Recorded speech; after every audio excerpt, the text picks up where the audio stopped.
Oh, welcome to the first episode of the Living Fast podcast. I am so excited that I'm joined here by a personal friend of mine, Jake Perkins. I was thinking about, we're starting a podcast. We want to bring on some interesting people.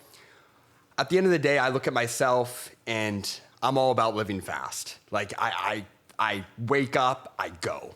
It's just wake up, I'm at it. I'm going fast, and I surround myself with people that are like that, that are trying to be that are trying to do that. And when I was thinking about who do I bring on, it's first episode, the nerves are there, people are gonna be tuning into this, and I wanna bring in people that really embody what living fast is, because life is too short to live slow. Mm-hmm. And Jake fit the mold. He's an absolute killer. He's a 24/7 hustler. He works so hard.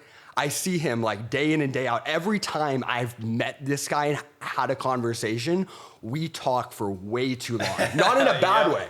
Not in a bad way, in a good way, because this guy brings so much value. And most importantly, he just is an absolute hard worker. And I think that is something that I'm super excited about. And one thing about him, he's a great guy too. So I'm really excited to have my first guest, Jake Perkins, on for the first episode of the Living Fast podcast. I'm also want to give a shout out to 8born Fitness and Locked In Supplements. We're going to be talking a lot about that in the future episodes. But yeah, let's just get going. The first thing that I want to ask you today is we're doing a little bit of a campfire style. I didn't really come prepared. I want it to be as casual as possible because I think that's how we get the most value out of people, for people to feel comfortable, for people to come in here and actually share what they believe in. So the first thing I want to say is, what do you think that if you were to come in here and provide the most value, where do you want to start off, Jake? Let me say, first of all, I'm honored to be here, man. First podcast, first guest of yours. And if there's anyone who I know is going to run a killer podcast, it's you, man. So I'm stoked. Let's go.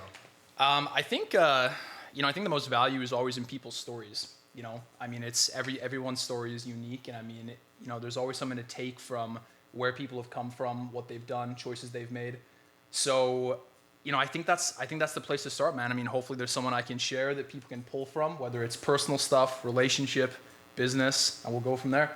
Well, yeah, I think you definitely fit the mold for all those things. One thing that sticks out for me since day one, we met in a coffee shop 3 years ago. Yeah, I thought you'd bring that up. And the moment I met you, one thing that I saw, one, great speaker, spoke well, and two, you had a fantastic relationship with your girlfriend at the time. Mm-hmm. And one thing, I went to this guy's house a couple months ago, and this guy is like goals in terms of relationship. How do you foster that? Like, I know it started off on a little personal level, but how do you foster a relationship like that? Because that's something that is so difficult in today's age, because a lot of people look at relationships and, people are struggling to find someone, they don't click with people, or it doesn't last long. But one thing is just you're a work hard, play hard kind of guy. And I think that your relationship is something that a lot of people aspire to have. And, I know that I know your wife personally, and she's amazing, but I met you guys when you guys were still just in relationship, girlfriend, boyfriend stage. Yeah. And I just saw you guys were absolute, killers together. And that's something that not a lot of people have. So I guess we'll start there. Yeah. God, there's so many places to go with that. I think first of all, the thing is you got to have a partner who thinks big the same way that you do. I find so many times like people on the surface, they like each other, they're good with each other. But when you dig into the stuff that matters, like where you want to go in life, what kind of life you want to design, that's gotta match. And for me, like I always was a big dreamer. You know what I mean? And I think we share that a little bit. But it's a problem if you get into a relationship with a girl who is content. And they're good with just getting that okay job and kind of living for the weekend, and that just was never what I was about. And so I met Anastasia, and man, you know what? Immigrant mentality is something different. And she came here from Russia 12 years ago, and people don't come here from other countries to just get by. Yeah. It's just, and I'm happy I've been around that for so long with her. She was just a hustler right away. She came here, she didn't even know English. She didn't know how to speak English. She came here at 15, solo. That right away she's beautiful. I mean, I know you met her, but that right away, I was like, this girl's something different. You know, I mean, to be able to do that, imagine going to a place, you don't speak the language, you don't have any family, and trying to figure it out. That's a crazy thing. But man, I think just right away, as I started to get to know her, she thought big, right? And she expected that the person she was going to be with was going to be able to provide that. And not that she could never get it for herself, but it's just that she knew that if she was going to be with somebody, that there was an expectation that we're going to do big things together. And that's the bedrock, I think, you know? Absolutely. Well, one follow-up I have for that, you talk about how important it was that person also had those aspirations to, get the most out of life, squeeze the most out of life. 100%. I am a huge believer, and I'm sure a lot of listeners have heard it before. You are the 5 people you surround yourself with. Oh, yeah. How significant do you think it is to have that? And how far do you think that's pushed you in your professional life? And then we can take it from there. It's huge, man. And I mean, I'm a huge believer in that as well. Literally, I first read about that in a book called The Compound Effect. It's one of my all-time favorite books. And I didn't really understand association before. You just don't ever really think about it until somebody makes you aware that you got to be mindful of who you're hanging out with. You know what I mean? And I think it's huge, man. And I think on a relationship sort of level, it's almost more important than anything because, dude, I've seen this. If you hang with guys that, they cheat on their partners and they talk shit about them and stuff, it's like you might be a good guy, but I mean, eventually your environment, it changes you, changes your behavior. So for me, I don't know, man, I was always very very intentional about, if I'm hanging out with people, what's their relationship like and how do they talk about their wife? If they're talking, oh man, God, I got to ditch my girl and we can go hang with the boys. That never vibed with me, Yeah, 100%. Yeah. So you guys have a connection like no other. You're not like, oh, bro, weekend. You're like, you guys are just a team kind of. Yeah, you know what, man? Look, we got married young.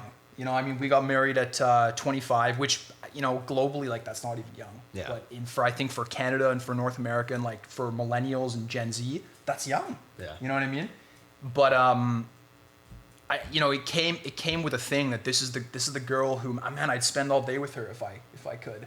And I think that sometimes, I remember hearing during COVID a whole bunch when everyone had to go inside and people were like, there were so many divorces and, breakups and people are like, man, if I have to spend another minute with my girl, I'm going to lose my mind. And it's like, I think that's probably a good indicator that COVID's not the problem. COVID's exposing something that's not quite right there. Yeah. I don't know, man. Anastasia, like I said, I could spend all day with her if I could. And I think that's important, 100%. Yeah. And you bringing up COVID, that really resonated with me because, when we met, I met you with one of my old girlfriends at the time, and COVID definitely brought out some things with that. So I think a lot of people went through some similar things with COVID relationships, either got into relationships or forced relationships that they didn't feel right, but they wanted to be with someone during COVID, or they were in relationships and you saw them being cut off. So that's something that I think that was really prevalent during COVID. And I also think that it really, the ones who made it through, it really gave a test of time, showed them, wow, this relationship can actually go through something as bad as COVID and make it out probably even stronger. And that's going to lead into where I want to bring this conversation, which is your business side of things. And one thing you and Anastasia do, I know you guys have a couple things going on business-wise. And I saw a statistic on Instagram. I can't quote the exact percentage, but I know it's very high. Relationships that go through a business and they create a business and they end up running a business together and it does well, the divorce rate goes down, like it plummets. It's so much less. I don't know the exact percentage, but it's pretty staggering numbers. It was just something that posted us on Instagram. So I know you guys have business aspirations. I know you guys have been working on some things. You mentioned the supplements in our last conversation, but yeah, if you can delve deep into that and that importance of that and just what you're working on nowadays, man, because you're an absolute hustler and you have some big plans. And I think delving into that is something that would be valuable. So let's do it. Yeah, no doubt. No, you know what I mean? It's one of my favorite things to talk about on the relationship side. And, we've had our hands in lots of different things outside of our jobs since we were together, and especially since coming back to Vancouver from Queens. But, it's interesting, man. There are not a lot of opportunities out there that allow for a couple to do stuff together. Or there's a lot of people that's just not, when they think about like doing something, it's like, this is my thing and you have your thing, and that's great. The problem with that, and I've seen this, man, it's like, my parents are divorced, like most of my friends' parents, it's just a sort of a thing that I don't know what. Same, yeah. Is that my right? parents are divorced too, so. and it's because, people do stuff where it's like, I go my way and you go your way and then we meet back. But, the problem is like, you do that for long enough, man. It's just, when you talk about association and, you're closer with your coworkers than you almost are with, with your own spouse, because you spend more time with them. Yeah. So, I just always knew that if we were ever going to do anything, I want to find a way for it to be together, at least in some part. Right. You know what I mean? I'm a huge guy around. I think, and as a guy, I think your girl, your wife, your girlfriend, your fiance, whatever, has a lot of power to influence you and how you feel about yourself. Absolutely. And that's the way it should be. It's like, there's that famous thing. It's like behind every great man is a great woman. I agree. And there's a power that they just seem to have where if they speak into you the right things, you feel good. You feel like you can conquer the world, man. But if it's the opposite, and they're speaking into you things that are sort of pulling you, it's more detrimental than anything. Yeah. It's almost you're running and you have a band. Those trainers, those athletes, they have a band around them. Yep. And they're running against it. But it's almost you're being pushed forward if you find that person. Yeah. And, you touched on the importance of spending time together and stuff like that. I know a lot of people don't spend sometimes one date a week or whatever. And some people think you don't have to spend a lot of time with them, or you can see them once a week or twice a week. Where does that time come in? Where do you find that middle ground? Because a lot of people, a lot of men especially, they're very, work is their life in a way. And, you mentioned how trying to make her a part of that and making her linked to that in some way. I think that's very valuable. But where do you find that middle ground to, you're not almost spending too much time? Because don't you think distance is good in any way? Or do you think that it should be kind of a thing where you just spend as much time as possible? No, you need separation, because that creates also mystery. Yeah. And you need that for attraction.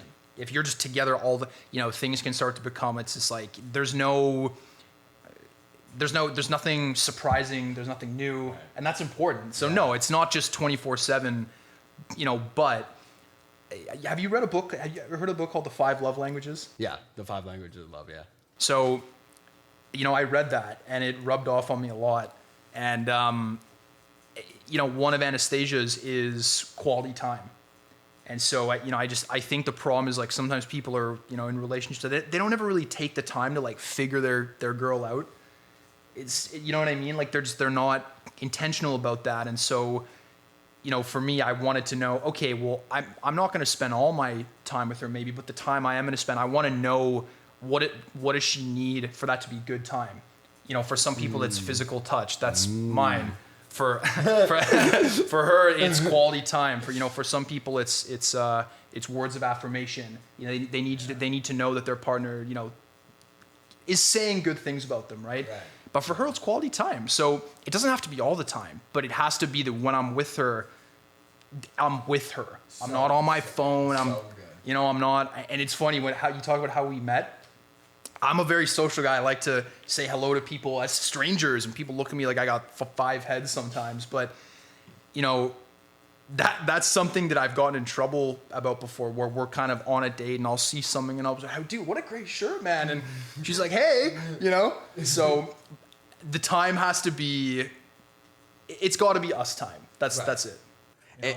And that's so, it's almost like you're making sure, how can I make this time as enriching as possible? And you almost take that as strategic approach by learning about her.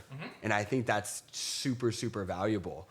And 100%. you know what, when you look at people with relationships, some people just get into a relationship and they spend time, they go to the movies or they do this, but they don't understand is what do you need? And that comes from communication, that comes from learning. And you've been mentioning books this whole podcast so far. And I know you're a big reader. I went to this guy's house and he had, what was it, 50 books? Yeah, I got a lot of books, man. Nuts. How big has reading been for you in your life? And what books, like 3 books that you think everyone, obviously it depends what you want, but 3 books that change your life, like you've mentioned 2 already. Do you have one more that just sticks out?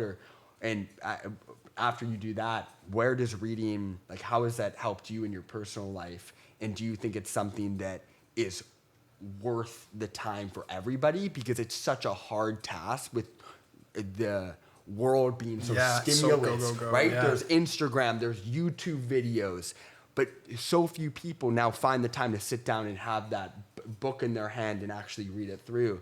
So do you think that that's something everyone should take on? And do you have some book recommendations that just come to your mind that you think people should read?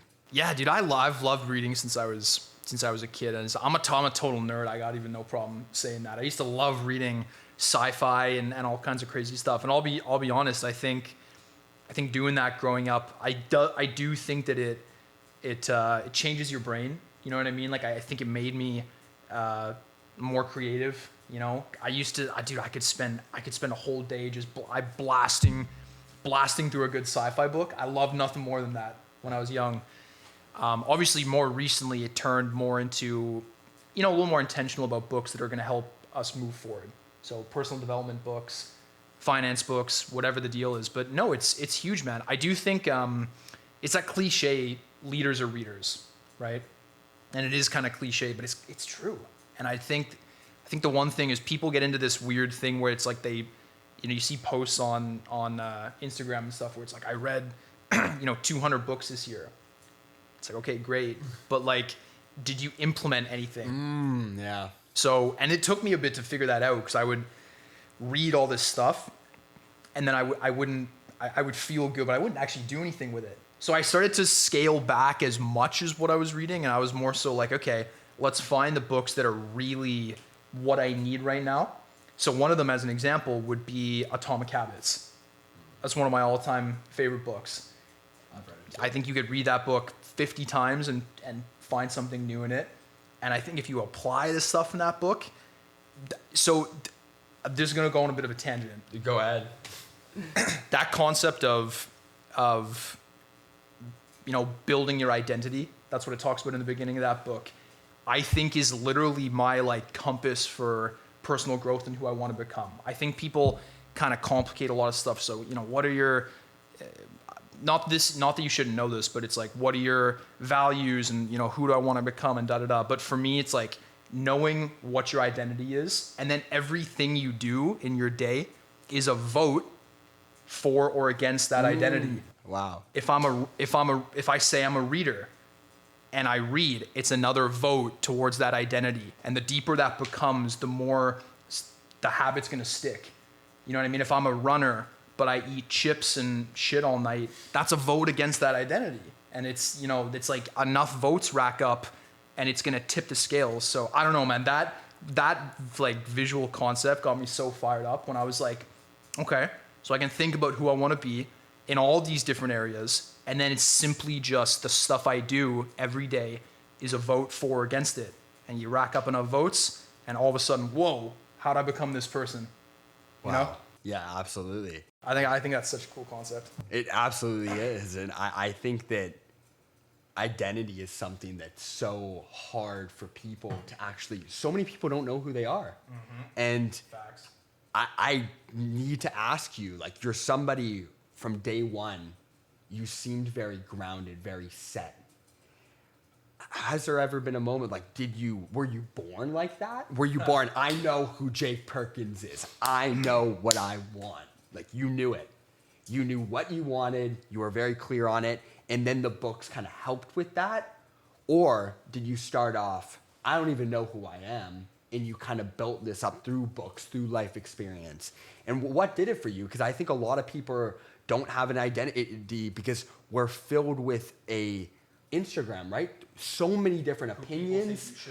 You should do this, wake up at 5 a.m., wake up at 8 a.m. And there's so many different opinions out there where so many people are overloaded with information, and then they forget who they are, or maybe they don't even know who they are, so they latch on to who someone else is.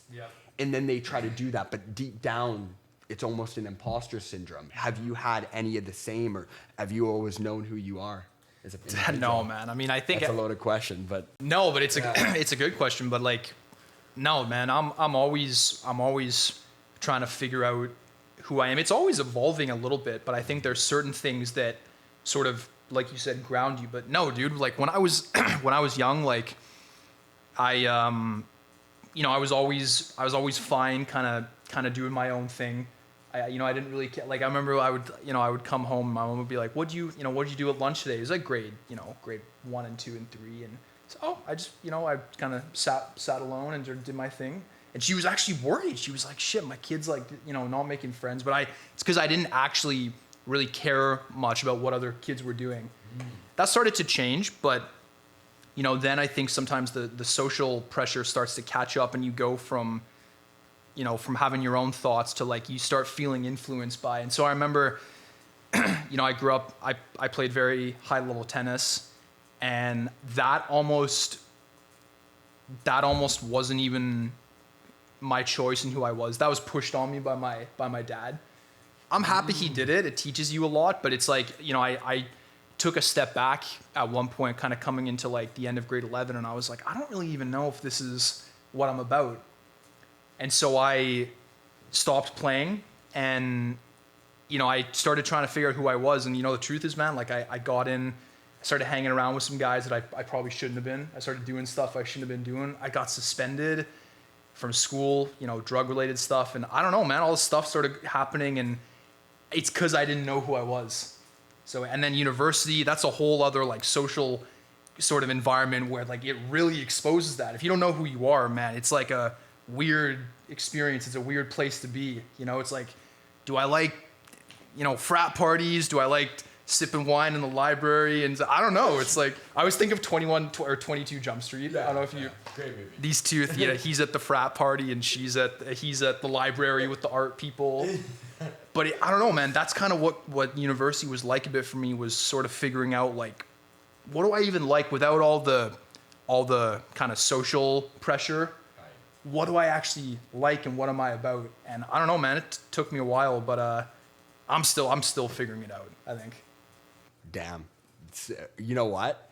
That explains so much to what you said earlier, because you said, we talked about the importance of surrounding yourself with the right people.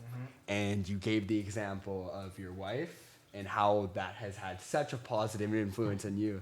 And I had a thought at the moment, does he know this because he hung around with people who were not so good? And then he went down a path, like got into some stuff, and that seems to be the case. And I think that a lot of people, surrounding yourself with positive individuals and people that you want to be, but if you don't know who you are, doesn't matter. You don't know who you want to hang around, so you're going to hang around maybe the fun people or the people that seem cool, right? But if you know who you are, you're really set on it, you're going to surround yourself with the right people. And I think you ended off saying you're still figuring it out, and it's a journey, and it's something that people are going through. But something about you is you seem to have a ton of life experience. And I know you travel a lot.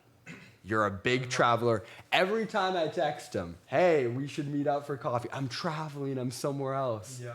How has that influenced who you are to this point? And were you always a traveler? Like, how has it influenced you being able to come and, I would say, connect with people? And how has it influenced your career, personal life? And do you think it's something everyone should do if they wish to achieve similar results to who you are. Yeah, yeah, dude. I mean, there's so much life to be lived out there, and I mean, it's like I was lucky. My dad happened to work in the cruise industry, Okay. and we didn't come from like a wealthy family by any means. We were a middle class family, but we got a good amount of opportunities to go and do stuff. And yeah, man. I mean, it's crazy. Just my stepbrothers, just to paint like a bit of a separation, I guess, a little bit. They are from Nashville, Tennessee, and a bit of a suburb there. And I remember meeting them for the first time and sort of asking them a little bit. So where do you guys like to get out of state and travel a little bit? And and they straight up went, no, we've never even been out of our county. It's like a little geographic area. And they're awesome dudes, and I look up to both of them. They're super smart, and I think my mom's influence has helped them break out of their shell a little bit, but that always just freaked me out, man. I mean, the idea of like just that there's so much stuff out there that's like different from what and like, you're not excited about exploring that. That's why I love travel, man. I don't know, it's just so many different people, different things to do, different experiences, and it does change you 100%. And I also think if you don't get fired up about going and traveling the beaches of the world with your friends, you're out of your mind. I mean, that's just, what do you work and hustle so hard for if not for experiences? Wow. And you know what? Do you believe we only live one time? Yeah. Yeah. If you're asking me in a spiritual sense, I would say yes. And, because of that, it makes it all the more important to get out there and live a life, man. And that's not about sitting behind a desk, and you're not going to care about that shit. You know what I mean? And I think it's sometimes, I think like it's, what's the word I'm looking for? It's ignorant to say that, because I get some people are in situations where they'd be blessed to get an office job and make that kind of money. I get it, but it's like, if you were in a country, in a place, and you have certain things that have allowed you to do more than that, I think it's a real shame that people don't choose to do more than that. Well, why do you think that is? Why do you think people are open with that? Because you explain, like, if you look at, like, because what you're saying makes so, like, I was on the phone with my little brother 2.5 hours ago, and there's so many people where the way they live, it just didn't make sense to me. It's not that I think it's bad, or it just, if I was in their similar situation, like, how wouldn't you want to squeeze the most out of life? Like, really new experiences, go explore the world, do these things that you were saying, because it just doesn't make sense to me. Like, but at the end of the day, like, if they're happy, they're fulfilled, they're content, then I believe that's okay. But at the end of the day, how can you be fulfilled, content? And the only thing that comes to my mind when I think about that is they are content and stuff because they don't even know what's out there. Mm-hmm. So how do you think? Or they don't want to know. That's the other thing. Sometimes I think it's a choice, man. It's like there's a fear that stops people. It's like I don't know, the reference I always make, it's like the Matrix. It's like you could show someone the truth and the answer, but they gotta wanna open that door and take a look, and that's just freaky to some people. You know what I mean? Is it risk? I think it's a risk to their self-image. It's a risk to their identity, because it's like, as an example, it's like take the guy that's been employed for 30 some odd years, whatever, and I don't know, let's say he's a lawyer, and if you expose some kind of an opportunity where maybe he could go and do something else for himself, but his whole life and identity has been wrapped up in, I'm a lawyer, like, this is what I do, and that's who I am. That's a big scary thing to step away from that. You know what I mean? It's all you know. It's all, yeah. And so, people I think have to choose to want to know first. And in my experience, in my opinion, I think a lot of people are just too freaked out to take that. They just stick with what's safe, and that's just human nature. Safe, what I know, I don't have to worry about figuring stuff out, Wow. I couldn't agree more. Yeah. I think that it is it's actually human nature to take the safe option. 100%. So it makes sense, but I remember when I was in high school and I was about to go to UBC, someone in the library called me back. His name was Scott McInnes, and he was a mentor of mine at the time. And he said, "Can I just do a little demonstration for you?" And he got a piece of paper and he said, "Listen, he drew a circle and he said, here's where usually everyone stays. Here's where the magic happens." This is so basic. So basic. It's probably something everyone's seen on Instagram, that picture, comfort zone, but it's so true. And I think that when the fear comes in and people see life as, I don't want to take that risk. I don't want to try to be a lot of people are lawyers because their parents were lawyers or their parents were doctors. 100%. But at the end of the day, like, if you were to ask themselves when they were kids, what did you want to be? So few of them would have said lawyers, doctors. Probably they wanted to be a gamer or they wanted to go travel the world. They wanted to do things that not many people do. Like, a lot of people want that, but at the end of the day, it's scary, it's risky. And a big reason why you had you on, let's go back to the podcast and living fast. I think living fast is about taking risks. And I think it's about, like, life's too short. The slogan of this podcast is life's too short to live slow.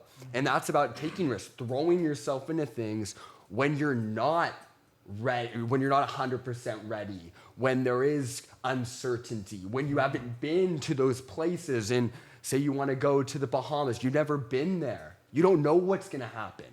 But for me, like, life would be so mundane if there wasn't that novelty, there wasn't that risk, especially when you're younger and you can afford it. And people say, "Oh, I'll do when I have all this money and stuff." But at the end of the day, like, a lot of times they just stay to they get comfortable and they stay there. Mm-hmm. And for me, like, if they're content and they're happy and that's what they wake up every morning, they're pumped, there's nothing wrong with that. But for me, I truly believe that when you put yourself in situations that you've never been in, if you can, whether it be a new location, whether it be a new experience, whether it be a new business venture, I think that things come out of that could have never happened for them, or could have never happened if they make it up to the other side. And more importantly, it gives them perspective. Maybe they go to Bahamas. I don't like the Bahamas. I like this small town in the middle of nowhere. I like more simple life. Yep. But you'll never know if you love, because you might love it in the small town, but you might love it 10 times more in the Bahamas or somewhere else. And you have to try that. And I think knowing's important. Like, just the act of knowing. Maybe you're 90% sure you would prefer a corporate job over doing your own thing, entrepreneurial. But you won't know 100% unless you try. Yeah. And I think you're somebody who has tried a lot of stuff. You are obviously somebody, you have a ton of sales experience. You worked at a company called Brain Station. It's a local, is it local or is it more global? Toronto. But local office here, yeah. Okay, yeah. So I remember I used to study at the place called, it was Trees Coffee, and across the street was Brain Station. That's right. That was the click when you said Brain Station. I'm like, I know, I've seen it. It's a cool logo from across the street. And that's about taking, like, educational courses and stuff like that. Yep. So, like, obviously you're somebody who has a ton of experience with teaching other stuff in life experience, books. Obviously the stuff with your relationship is great. But one thing that when I think of Jake Perkins, it's like, you're a character. You're a polarizing character. And that's one of the main reasons why I wanted to have you on, is because I think you're somebody who, you're walking down the street and you meet somebody and they're going to remember you for 5 years. And I think that those people are hard to come by. And I think you're somebody who's hard to come by. And I am just so happy to have met you, because I believe that those people, for one way or another, has pushed the boundary in some way. So when it comes in is like, you've done all this stuff up to this point. We've talked a little bit about it, but where do you want to go? Like, where do you want to go with this? I would say very lucky personality. I think life's like a game of poker. You're given a deck of cards and you got to work with what you got. I think your hand is really good. So what do you want to do and where do you want to take it? Yeah, I mean, thank you, by the way. Yeah, just straight up, from the heart, This guy's a G. You know, before I answer that, though, it's funny that I think one of the most polarizing things that you could be is somebody who just actually gives a shit about other people and is interested. You know, one of my all-time like favorite phrases is "Stop trying to be so interesting, instead be interested." And I don't know, man. I think the reason that maybe people sometimes, and I don't even know if this is true, but maybe the reason that people would remember me is because I wanna know about a person. Like I remember when we met, you know, it's like there's nothing worse than guys that, you know, all they wanna do is talk about them and all the stuff that they're doing, and you get that impression that it's like they don't actually really kind of care about what you have to say. You know what I mean? Yeah, 100%. And it's just yeah, man. So I try to be that way as much as I can. But as to your question, I mean, what do I want? I got some big dreams, man, in a lot of different areas. I mean, number one, we want to have a family. Absolutely. You know, I want to be a dad. You know, if all goes according to plan, maybe 2-3 years. You never know. You never know what's gonna happen. But you know, we want to have a big family. You know, I was an only child. And I was just always fascinated by, you know, like having siblings and stuff. And this is going to sound crazy because but again, it's another like limitation that people are like, well, that's so expensive. Stop. I'm never going to let money dictate how many kids I can have. But it's like, I would love to have 4 or 5 kids, you know? Absolutely. So one of the things for me is envisioning that home that's just lively and active and there's a lot going on. It's going to be hectic, but I love that. So that's a big one. For me, man, a huge one is financial freedom. I think that it's a real crime in today's age when there are so many ways to not have to need to work for money that people work for money for 40 years. I just, you know, and I know guys in this city and in places in the States, like I know guys of all ages that live that way and that they may choose to work, but they don't have to. And it's such a different lifestyle, man, when you can have that level of freedom and just, you know, go and do stuff and 6 Saturdays and a Sunday, you know? And it's like, I want to get up on a Wednesday at 10 a.m. and go hit the equinox while everyone's grinding away. Like that's awesome to me.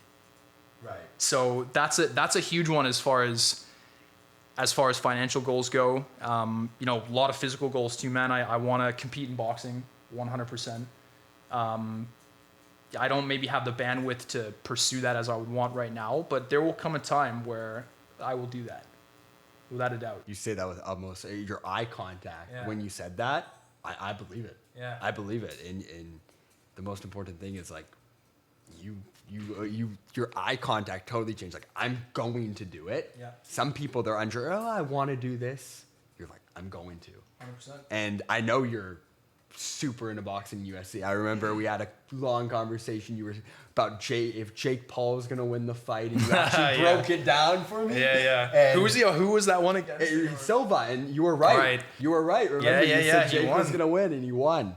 And, you know, I think fighting is something that is it teaches you a lot about life, you know, going in there and just doing boxing, finding it a passion. It teaches you discipline. It teaches you to work hard. It teaches you a lot of different things. Like, I used to do Muay Thai, but I know you're a lot more into it. Like, you're really, really into it. I know you invite friends over to see the events and stuff. What kind of clicked for you for boxing? Was it the entertainment aspect? Was it the hard work kind of Creed style, you know, the training aspect of it?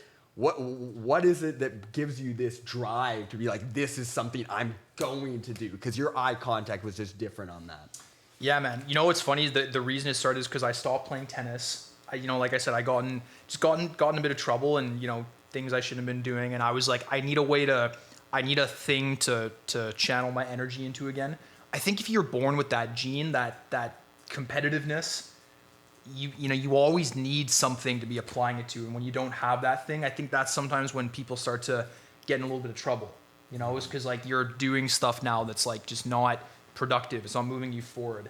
So I needed a new thing after tennis.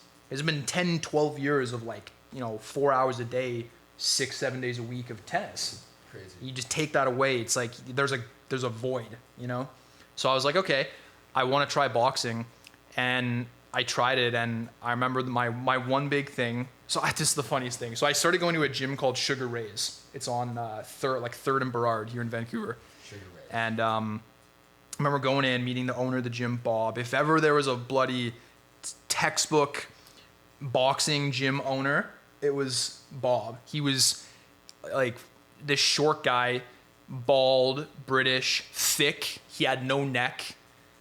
Just I'm picturing it right now. He was an absolute bulldog in human form. Like that's just who this guy was. And I come in and I remember getting my membership, and I was like, all right, I'll be back tomorrow for my first day. Great, sounds good. And I remember walking in with all my gear and stuff, and I went in the gym. I was looking for him, and I was, oh, Bob, I found him. I was like, hey, Bob, I'm here for my first day.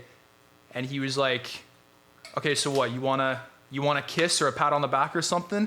Get the fucking work.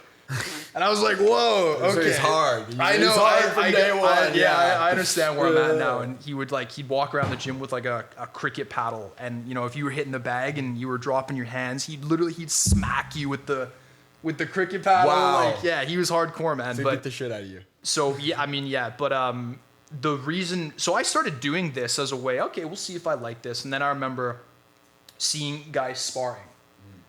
And I'd never watched any live boxing sparring before. And the thing for me became, after I saw that in one of the first days I was there, I was like, I want to prove to myself that I can do that.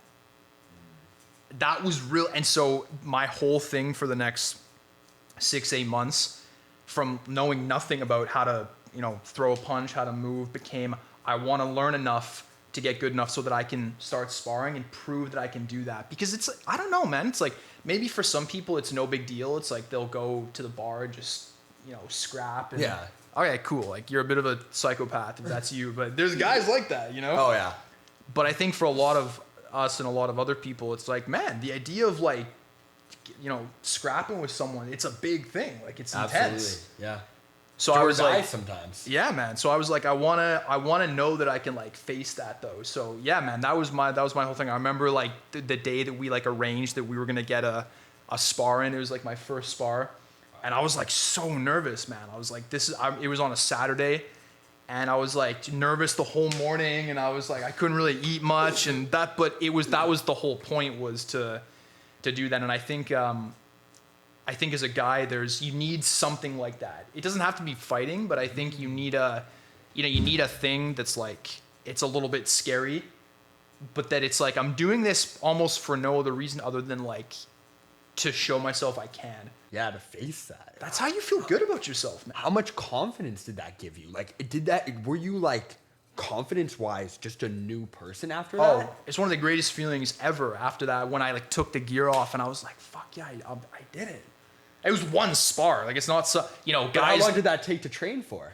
Well, yeah, I mean, it took me probably 6 months to be able to, like, I know how to move and throw. So it was like all this work and it'll sound dumb to guys listening that like actually box and fight. They'll be like, yeah, okay, big deal. And I get it. But like, I don't know, to like the average person, it's like, it was a big win, man. And I don't know, it's like, I think you need stuff like that just makes you feel like you're a winner. Straight up. Winners win. That's right. Winners win. Yeah. And you know what? I think boxing is something that, like, there's been times where I've got into scraps and stuff, and it's scary. It's scary because, when you haven't gone into things and you haven't done that professionally. Yeah, I did Muay Thai, but I never boxed before, and it's just throwing yourself into that. It's dangerous, and having that confidence of, if push comes to shove, I can throw. But I think the most important thing for people is not trying to fight because you want to fight in the street. Oh, wanting to fight because you want to, it's the why you're fighting. Like, do you have a why behind it? Like, why am I doing this? Was it just the win, or was it, if something ever happens, like, I can protect myself or I can protect my wife? Or was that something that got into it, or was it more of just something of a passion and you wanted to pursue it? No, I know what you're saying. I mean, there was a little bit of that maybe. I mean, look, here's the thing, man. I think every guy has a degree of ego, and for me, part of that was like, I just always, for whatever reason, like, always a huge fear of mine was this fear of, like, this is gonna sound weird, and I hope this doesn't get taken out of context, but it's like, I always had this fear where I never wanted to be in this position of, like, being dominated by another person. Wow. I don't know where it came from. I don't know why, like, but I just, in any context, and it's like, maybe that was part of it, is like, for me, it's like the most humiliating thing in my mind was always just like that someone, had some degree of power over you in some area, and you couldn't do anything about it. So yeah, maybe there's a bit of that physically. If someone, wanted to do something, do I want to feel like I can at least put up some kind of a fight? Maybe. Wow. Yeah. But I think that's probably where it came from a little bit. Well, I know you're a sales guy too. And I know, like, you read, obviously, the 48 Laws of Power. I read about half of that, actually. Half of that. Candidly, not the whole thing. Okay. Like, you have the physical side, right? You're boxing, you killed it, you killed the sparring. You're in sales, which I would say is a fight in itself to get the sale. And I haven't seen you try to close or whatever, but I've talked to you face to face. You're good at what you do. And I don't know the numbers you pull. I don't know if you've been doing this your whole life, but I do know you're able to speak with the best of them, and you listen well, and you have that strength. And I think that, sales is something that's super, super important. What's your approach to selling? Like, what's your approach? Is it cold calling? Is it more just sit down and connect with them first? Like, what's something, because I know there's a lot of sales people. I have a lot of sales friends that run sales agencies. Yeah. And I think, I know a lot of them, and you're one of the best at what you do. And I don't even know, like, the numbers you pull, but I'm guessing they're pretty good. Yeah, you know what, man? I mean, the methods always will vary based on where you work, your industry. Like, some places you got to make a billion cold calls. That's just what you have to do. Some industries that doesn't work. That's just not productive. But I think it's I had my time doing that. I think one of the greatest blessings was my first job, which was at a recruitment company, a headhunting company. It's a real tough industry, man. Like, it's very saturated. It's very. I remember I would call guys for anyone who's not aware of sort of what that industry is, we would be calling companies where they were hiring for a job, and we would try to sign them as a client, and then when we signed them, we would then go and find candidates to fill the job. And you only get paid in that industry when you find somebody and they hire them. So there's a lot of the time you're doing all this work, and it doesn't actually end up paying off if your person doesn't get hired. So it's a tough industry, you know? But I remember that, man. I worked for this little boutique company called Magna Search Group, and this was a real, like, boiler room, like, Glengarry Glen Ross type shit. Like, it was like that, Wolf of Wall Street. So I remember on day one, I went in, and I'm taking notes all day, and I'm trying to learn everything I can. And then at the end of the day, they brought out this amp, like a speaker, and a microphone. I was like, oh, I wonder what this is all about. And they were like, all right, Jake, like, it's time to come on up. And I was like, wow, were they going to make me, like, sing a song or something? And then I come out, and the whole company, which granted, there was only like 20 people at the time, was sitting in chairs. And they were like, okay, new guy, this is the end of my first day. We're going to pretend right now that we're on a cold call live. And we want you to sell us on why somebody should work with Magna. 3, 2, 1, go, ring, ring. And, you're there, and it's like, that's one of those moments that's like just like a paralyzing fear. And you're like, oh! Everyone's watching you, and it's like day one. I don't know anything about what I'm talking about.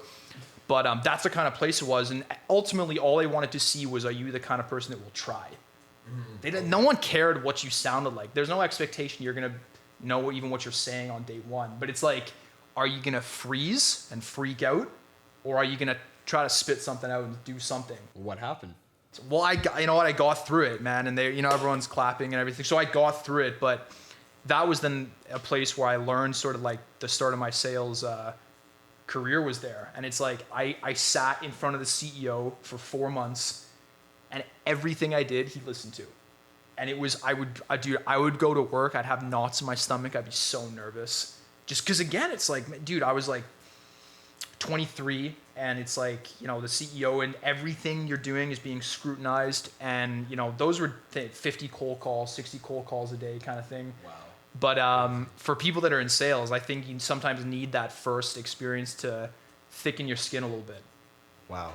It's like it's not an easy thing to work in, man. Like, there's a lot of rejection. A lot of people tell you to fuck off and will tell you no. And you'll hear no a lot more than yes.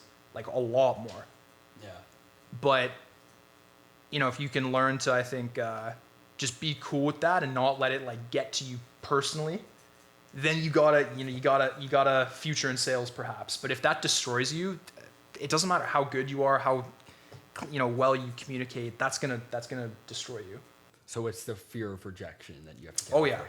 100%. Which I think is like probably everyone's like in their top 3 like greatest fears, I would think. Yeah. And it's actually backed by data that rejection, we feel the same as physical pain. Yep. So it's crazy that something in sales, that's why I was so happy to have you on, because someone that sales is like war. You're going to get so many no's. You're going to have to, there's probably other salespeople calling them. It's like life. Oh, 100%. And you said you went to Queens. Yep. And I know we've talked a little bit about that. How has Queens helped you in your personal life? And do you think university is something that genuinely has helped you now that you're sitting here today? Or do you think it's something that you believe is not relevant, especially in today's world? Obviously people are taking out loans. They're taking massive amounts of risk to get a degree. Obviously, I'm a big believer it depends on what you do, but you're a guy that economics, Queens. Yep. So it's something that's very difficult to do. And Queens, great university. We all know us at Sauder as well. I'm Sauder proud, but Queens is pretty good. So yeah, like, do you think that's something that's, if you could do it again, would you go back or would you do it? And do you think that someone that's making that decision in university, do you think it's something that they should consider if they're pursuing something similar to you? If I could go back to after high school, would I go to university again?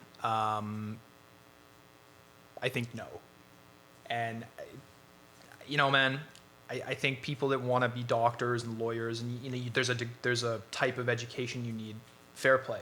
You got to go get your schooling. But I think outside of that, we're lucky in Canada. It's like school is not overly expensive relative to if you go to school in the States. But I don't know, man. I think that university, now that I've been through a 4-year undergrad, and by the way, economics is not hard. It's an arts degree. It's hard. Econ, full disclosure, Econ 102, one of the hardest. Okay. Yeah, that's just me though, but yeah. The only thing I remember from my friggin' whole degree, I swear, is supply and demand, baby. That's it. But no, you know what? I think university is not overly practical, and I don't think you know that when you're like in the midst of it. You think I'm learning all this great stuff and this is cool, but it's like, and then you get out in the real world and you kind of find like no one actually cares though about. Yeah. Did you go to Sauder or Smith at Queens, and do you know marketing theory? It's all. And, you've worked with, Keys and all these great, cool companies. You probably saw, I don't know how much you felt your business degree was applicable. Probably very little, I would think, as far as how to do marketing and understanding the financials of a company, how to grow a company. It's just, I think, not overly practical. Yeah. So for me, my experience at Queens was the work and the degree was not a waste of time, but it was kind of a waste of time. But it did teach me some stuff that I'm happy about. And I think if you're the kind of person who hasn't grown in these areas yet, then actually school is probably a good thing for you. And that would be things like how to take care of yourself, how to how to make friends, how to live where you're not sort of at home anymore, stuff like that. That actually was valuable. I learned a lot of that stuff. I met Anastasia there. There's the whole dating scene. I'm not saying it's the healthiest thing ever, but it will teach you and it will force you to kind of grow in some of those areas. That's, I think, kind of why university still, in my mind, there's a bit of value, but it's more because of the life stuff. It's really nothing to do, in my opinion, with the degree you pick or any of that stuff. Couldn't agree more. Yeah. Couldn't agree more. I think that all my friends say similar things about university, and they look at university in the life stuff. It's making your bed in the morning. It's going to school and being on time.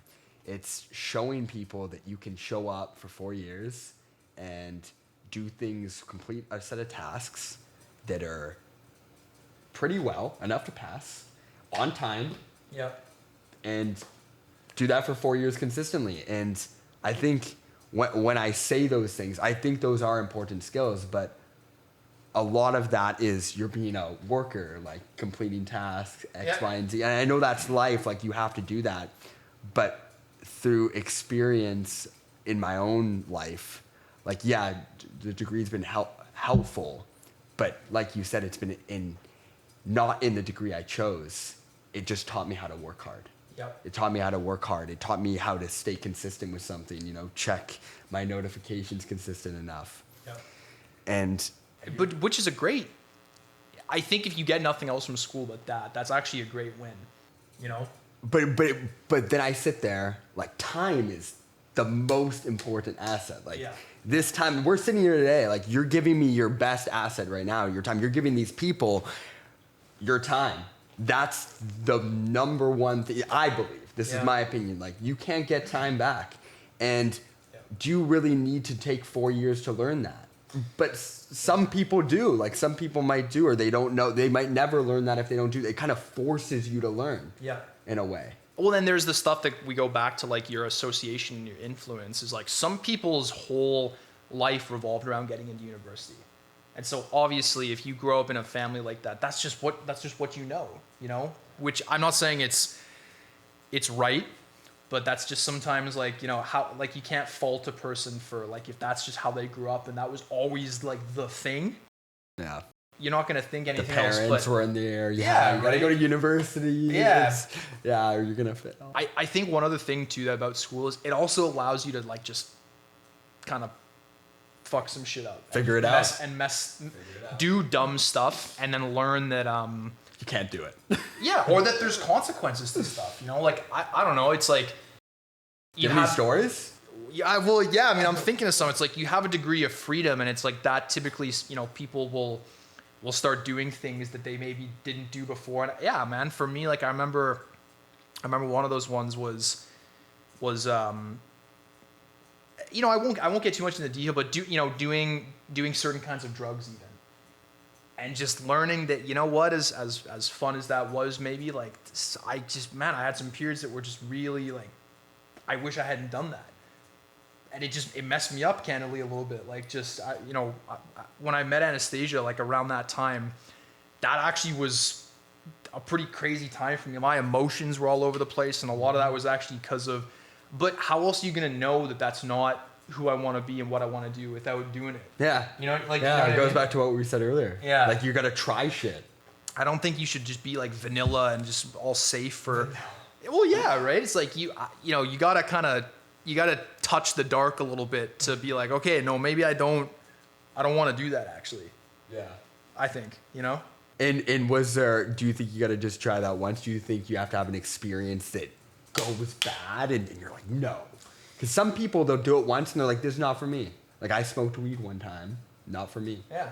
Not for me. Did it one time. But some people do weed for 2-3 years and then they say, actually, you know what? I don't like this. You know what? It's all different. For me, my thing with weed was, and I was a heavy weed smoker in grade 11 and 12, man. I'm talking every day, But my thing was, I had a realization that it was at a party actually in grade 12 where I smoked a little bit. And I remember trying to socialize with people and just feeling like I was a friggin' Neanderthal. And like I was an absolute donkey. Like I couldn't articulate anything, and I was embarrassed. And I was like, look at you now.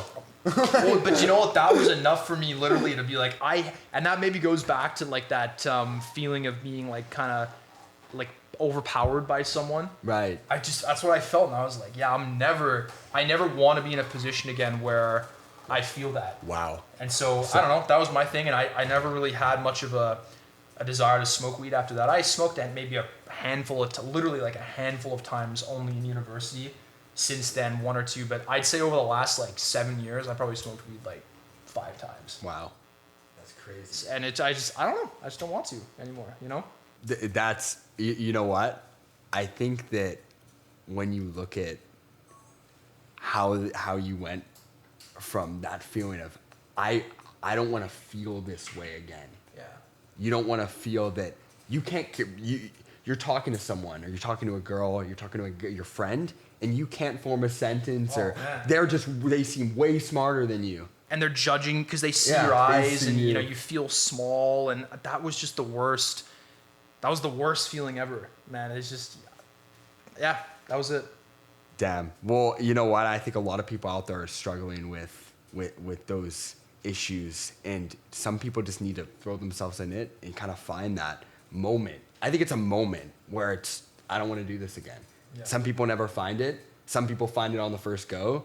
Some people have an experience like you. They're doing it every day, and then they have that experience, and they say, you know what? This is not who I want to be. Yeah. And, you know, I know we share this, and we talked about this before this podcast even went live. We were chatting it up right before we turned on the cameras.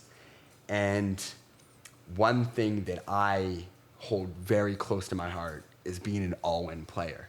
Which I love. I believe that, like, being all-in on who you are and what you want, there's no substitute. You move differently. Like, I can't explain. You have to go through, like, it's truly do or die. Yeah. And I got to ask you, do you believe that, like, are you an all-in player? Are you someone that wants to be an all-in player? Or are you someone that has been kind of half in, and then you're like, why didn't I just go all in? Or is this something that you believe in your heart that maybe it's not for you? Do you know what? And I'm so happy you asked me that, because I actually have realized fairly recently that when you strip away a lot of the stuff, like your skill and how good you are in things and your connections and blah, blah, blah, I actually think now the differentiator between people that do epic stuff and those that don't is because they're what you said, is because they're all in. I think that it's something different happens in your brain. And I've had a couple areas in my life where I've made that change over the last couple of months. And it changes everything, man. It changes the way you talk about stuff. Yeah. It changes the way you walk through life, and you're maybe you have something that you're trying to work on, and you've been scared of maybe what people are gonna think about it. But when you make that decision, this is my fucking thing, and burn the boats. Burn the boats. Tony Robbins. Yeah, right. Like just back yourself into a corner almost. I don't know, man. You talk different about it. So yeah, to answer your question, I'm all about being all in, man, and I think that is the separator. I think. Yeah. Well, when it's do or die, like you said, you move differently. Yeah. It's just something that happens where if you truly believe that, you will find a way to win. Yeah. Like you will find, and you see it with the top performers, all the exceptional performers. I'm gonna do this. And I believe in it. It's that like when you looked at me and you said, I'm going to do the boxing. Yeah. Like I could tell you were just so, because then you talked about the Matrix and stuff like that. We talked about, all these topics about doing these things, these experiences. And we come back to this all-in thing, this all-in topic. And I think a lot of people do that. We talked about people being fearful because it's risky. When you're all in, was risky, high risk, all in.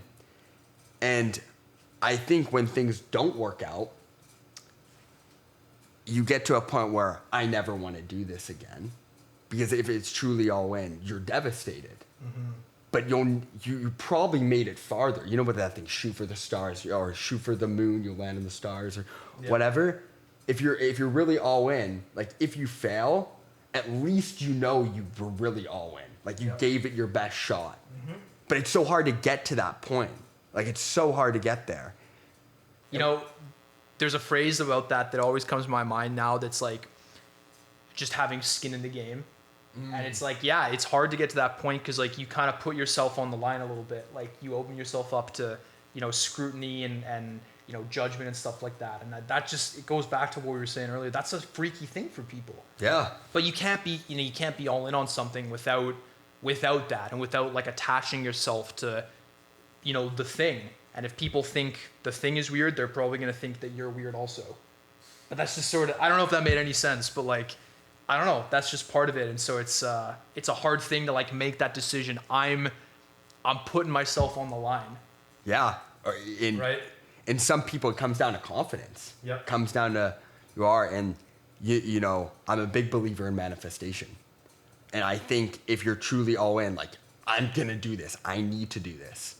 And you're in Vancouver. You're in one of the most expensive places to live in all of North America. You're here on this podcast being the first guest of the year. We have some big plans with this podcast. And you're the first guest. Yep. And I literally, when you were coming on, I was pumped because I knew you were somebody who we share a lot of things, but also you have a ton of life experience. And the number one thing, like from what I've got from this conversation, is you've lived life like where it isn't just all wins. Like, you know, you said you had that boxing, but you also had that moment in high school when things weren't going so well. So you have that, and that's how you know what you want. And we talked about identity. We talked about just putting yourself into situations where you haven't been, traveling around the world, wanting to explore, wanting to do all these things that just squeeze the most out of life, whether it be the relationships you have. But one common theme with this whole thing is you seem to be all about people. Like you seem, you know, we started this off with the conversation about Anastasia. You talked about how listening is the most important thing. And you know what that says? You're genuinely interested in people. And that's why I started this podcast, because I'm genuinely interested in people. Yeah. And I'm a big believer that each person that comes on this podcast, they all live life fast in their own way. So, for the final question of this episode. Yes, sir. How do you believe you live life fast? If you even do. But I believe you're a fast liver. Yeah, 100%, man. I mean, it's, you know, I think touching on all the areas that we talked about, I live fast in my relationship. I think when it comes to being intimate with somebody is, you know, I don't have any interest in, you know, not saying things that need to be said and in not doing things together that you should be doing. It's like, I don't want to do those things tomorrow or next year. I want to do them now. That's just no way, yeah. And you life's short. And you can't always do that. Is sometimes, but I think it's like if you always have that itch a little, it's gonna force you to move forward. You know what I mean? When it comes to pursuing our goals and our dreams of things like financial freedom, look, it's like, you know, I could read 1 million books or I could take action. And like I said, man, we've got our hands in a lot of things that are, when I finish my day job, it's time to build our future. Pay your bills from 9 to 5, build your future from 5 to midnight. That's just most of our, and a lot of my friends are like, dude, let's go get beers. And I'm like, dude, I can't. And I don't want to. It's like, I could get beers anytime, but right now we gotta build the life that we want. And you know what that is for you. The life that we want? The life that you want. 100%. And we talked a bit about it earlier. It's a life of adventure. It's a life of freedom. It's a life of taking back power from like all the stuff that takes it away from you, which again, in my opinion, and I'm not saying everyone has to think this way, is like being controlled by a job, being controlled by money. I think if you're in a position where you are doing or not doing things because of money, you are controlled. And I have such a, I don't know if it's because I'm a friggin' Sagittarius, it's like my burst, but it's like I don't want anything in my life that restricts me. And a lot of that takes time to break away from. You know, not everyone's born and they just have money. So you gotta work for some of those things. But that's the life I want, man. Adventure, freedom, doing big things, not average, not mediocre. That's the scariest thing ever to me. Being one of a million other people. I want whatever the opposite of that is. I hope that helps answer. Yeah, incredible answer. And I think that a lot of people are going to feel you with that. And to be honest with you, you said you don't want to be mediocre. You don't want to be middle of the pack. Never. You obviously are somebody who wants to just grab life by the throat and take it literally. That's right. I think about you as an individual, and ever since we've met, every single conversation we've had, it's somebody who is constantly learning. It's somebody who constantly wants adventure. Like, you're traveling all the time. You're doing all these things. And you're coming on this podcast. You're the first guest. And there's a reason behind that. It's because you live life this way. Yep. And I think it's so important. Life's too short to live slow. Mm-hmm. We talked about the importance of time. Yep. You want to do things now. Yep. And a lot of people, they're skiing down a hill and they want to do something, but they're going through the trees and they're looking at the trees. Yep. Oh, these issues. But if you're truly all in and you're like, this is what I want to do, you'll find a way to make it happen. You'll move differently and you'll find a way. And that's what we share that. And that's why I believe, like, you are going to do what you are meant to do on this earth, not because you deserve it. It's because you know how to get it. That's right. And through experience, through failures, through messing up. Yep. And I think that a lot of listeners are going to resonate with that with you. And the number one thing that I want them to look at is, yeah, you've had all the success, but you're constantly looking for more and you're driven by it. Yep. And you want to live a life that you sit there at the end of the day, I did everything that I wanted to do and I squeezed the most out of life. And I know you're absolutely going to do it.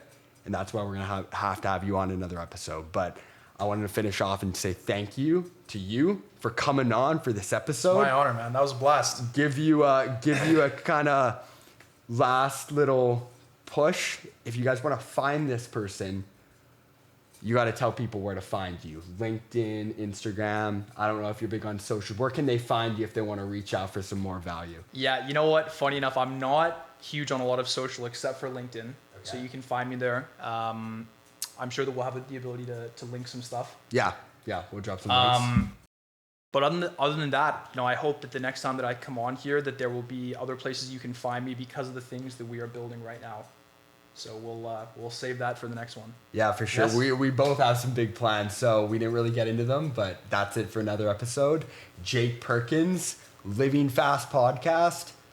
Shout out, we're sponsored by 8born Fitness, Locked In Supplements, and one thing's for certain, life is too short to live slow. And we have somebody who lives pretty fast. Thank you. Hell yeah. Thanks, Weston.